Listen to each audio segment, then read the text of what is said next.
Hey, what's going on everyone? Hux21 here, back with another Splinterlands video. So we've been through all the splinters. Now let's quickly take a look at all of the new summoners for Rebellion. What I just realized, are these summoners commons? 1, 2, 3, 4, 5, 1, 2, 3, yeah. And these are rares? Oh, wow. This one's a legendary, but these are common summoners. Very interesting. I didn't realize that. So we just learned something new together. But we are mainly going to focus on the rare ones that give you the two choices. And we're going to walk through those. I'm not going to talk too much about specific synergies, but I will talk about some use cases. And then I think once everything's finalized, I'll take a look at these summoners in the context of the modern format. So we'll do sort of a deep dive on each in how they can potentially play with, the cards that are available to it. I'm not going to spend a lot of time in this video talking about these dual summoners because that'll also be a different video where I might make one video per each summoner and just look at the two splinters together and just talk about some cool synergies. But again, I'm going to wait for the cards to come out so it's a little easier so I don't have to be on the MAB server to do this. But I'll just mention as we go through. So we have Fire-Earth combination. And then we have our first Fire one, which is -2 magic to 2 monsters. So presumably to your opponents. I can't really think of situations where you might do -2 to yourself. -2 is a lot. I guess maybe if you had a bunch of 5 magics or something and you were gonna hit a force field or something. Or maybe if you were gonna hit Magic Reflect and one card was also a big support card and it had 3 damage, maybe you'd want to take that down to 1 to keep it alive for longer. This is more of a nerf your opponent. And then give Dispel to 2 of your units. So what I like about these cards for the most part is one of these abilities is kind of your main play. So for this one, for example, you're probably playing it in magic only or no melee, keep your distance type rule set where you're expecting magic and taking away 2 magic from your opponent, right? That's probably when you're going to want to play this card. It's kind of difficult to plan for Dispel, right? Specifically, giving Dispel to 2 monsters, you're going to have to give it to places that attack in different areas, most likely. There'll be use cases where you can potentially do it, right? If one monster's going to get a ton of Bloodlust, for example, and you can just tell right from the jump, you might want to give out some Dispels so you can dispel the Bloodlust. But you're not going to plan for that. That's kind of going to be an adjustment. And that's going to be true for most of these sort of dual tactic summoners. There's one ability that you kind of plan for, and then there's an adjustment ability. It kind of reminds me of football. I'm going to simplify it way too much, but when you go to run a football play, a lot of times, if they call a pass play, the quarterback gets to the line of scrimmage, they'll have a quick run audible if they think the defense is prepared for a pass. They'll have a run play they can switch to, and vice versa. They might call a run play, and if they think the defense is ready for a run, the quarterback can make a quick change to a quick pass play. That's kind of how these summoners work. So next, let's talk about the water one. Kind of a similar situation, although I think there are some use cases where you can plan around giving a monster shield. Like Bakjira, for example, with water. If there's like a no sneak rule set, Fog of War, you can put Bakjira in the front, give it shield, and basically say, good luck getting through this Bakjira. I'm going to bring cleanse, I'm going to bring heals. So this is kind of the exception, but it still kind of works the same way, where you're probably planning around the +2 ranged. But there could be an instance where you're expecting a lot of sneak, or you show up to the battle and you realize, oh, hey, I need to protect my sneak. I need to protect my front line. They went all out melee. I wasn't prepared for it. I need to quickly adjust an audible and give a key card shield. So most likely you're going to be preparing for this, but you might have to switch to this. You actually can give this to your opponent too. So if you bring a force field and they have a bunch of 4 damage, you could give 2 monsters on their side plus 2 range damage, as weird as that sounds, and reduce their damage because of the force field from 4 all the way down to 1. This is probably the best example of what I'm talking about. So we're going to play this card planning to use the +2 melee, most likely.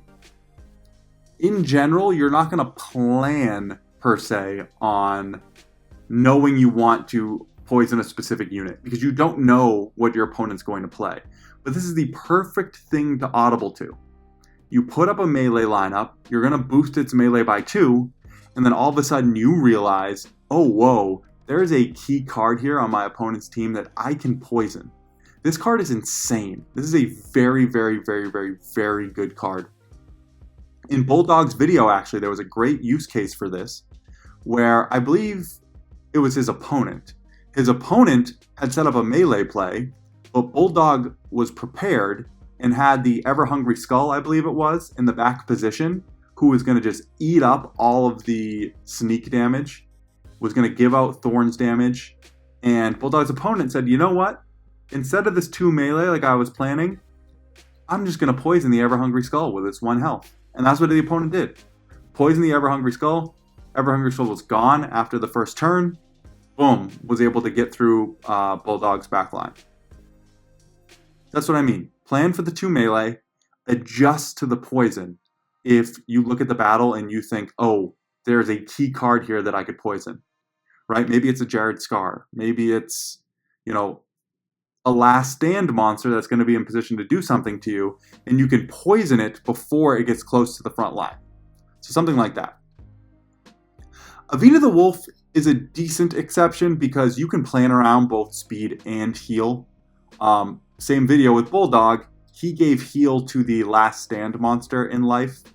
I forget what it's called, but I recently bought it, but actually before Bulldog made the video, and it jumped up in price, so thank you, Bulldog. But you could boost it with Iziar while also giving it heal. And it's going to get to the front as a boosted Last Stand with heal. Now, it wouldn't be as good as like Llama, right? Llama Kron, because there's no cleanse, but you could create some really, really cool things. Think about Jared Scar with a heal. There's a lot of really cool cards that you could give a heal. So this is probably the one where... Actually, this one too, but this one in particular is like you could plan fully for both of these. Then on to Death. This one's a really cool card too. Think about this for the redemption play in Death. -2 health to your opponents. So basically the equivalent of 2 weakens. If you want to do one of those redemption plays, or in a poison rule set, you come here, you're planning on playing the -2 health. And then right here, this is really cool actually too, because this would allow you to catch your opponent off guard. So what I mean by that is, let's say it's the Magic Reflect rule set. A cool strategy to do in a Magic Reflect rule set, because your opponent doesn't expect magic, is to play a magic monster with Reflection Shield. Or Return Fire, you play a ranged monster with Reflection Shield. Because your opponent's not expecting it. Your opponent's not prepared for it. In the Thorns rule set, if you bring a bunch of opportunity melee monsters, you're going to catch your opponent off guard. If you bring a sneak play in Thorns, you're going to catch your opponent off guard. So in those types of rule sets, this would allow you to bring 2 sneak monsters in Thorns. Give them Reflection Shield, you don't have to worry about Thorns. So this one too, you can kind of plan a lineup for both.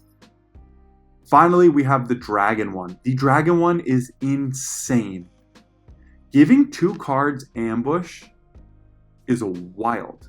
There are basically an unlimited amount of possibilities for what you can do with this. Now, in testing originally, Recharge would fire without recharging in the ambush round. So you could have brought 2 Recharge monsters, give them both, and then boom, boom, most likely you're deleting 2 of your opponent's units right before the game starts. But they fixed that. I think now, if a Recharge monster has ambush, it will charge in the ambush round and then fire round 1, which I think is a really good compromise. It's still powerful. But think about this, ambush. You can give 2 opportunity monsters ambush. And then think about, yeah, just 2 you could think about a trample setup where you could give a trample monster ambush, and all of a sudden you're trampling through potentially multiple units. A blast monster ambush. There's some really cool Jared Scar, and like melee can attack from anywhere, or super sneak or something like that. One of the multi-attack monsters. There's just so many great cards that you can give ambush to. I'm really excited for these summoners. These 4 right here in particular, I think are going to be awesome. Like must-have summoners. This one's cool. Like, I think there's some specific things you can do. I'm not super interested in this. There will be its use cases where, you know, you get your magic reduced by 2 and you're like, oh man, that stinks. But for the most part, these 4 are my favorite, followed by this one, and then this one, Nomos, is bringing up the rear. But we'll all find out together in a few short days. Here are the Rebellion summoners. Now, obviously, we need the airdrop summoners, the legendary ones. I will have videos out on those when they come out. But for now, that's it. We've gone through all of the Rebellion cards. There'll be a lot more Rebellion content coming as soon as the cards are released. I'll do a nerfs and buffs video once we get more of those. And then again, once they're released, we'll be able to make a lot of content. So I'm excited for that. I'll leave it here. These are the Rebellion summoners. Super excited. Hope you enjoyed. Don't forget to like and subscribe. Talk to you soon, and see you around the game.